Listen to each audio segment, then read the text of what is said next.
Here we come to another elevator district on 5th. This is an Otis Gen2 from 2013. I think this one is in a lot better shape.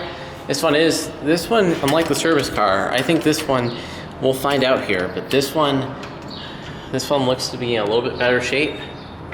Button just went out, which is a good thing. We'll see if the chime works. Lantern works, but... Like, no voice. There's AC in this one too. Yeah, this one's air conditioned. Let's go down to 1. Beeper works.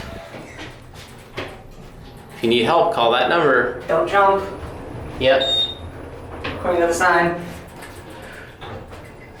Yeah, and they'll call the police too. Let's go up to 5. Beeper works too.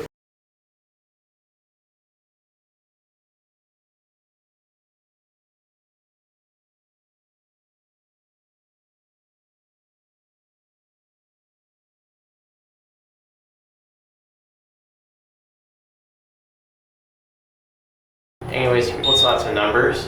I got a little off topic there, 2,500 pounds. We're on 5. Let's see if we can get the chime to ring. Nope. Nope, but it is a nice lantern. It looks almost... You can't really see. You cannot really see. No, but you got Otis interlock. Alright, back on 1. Hopefully this thing doesn't nudge, because buzzers on these are quite loud. Let's get our cat view.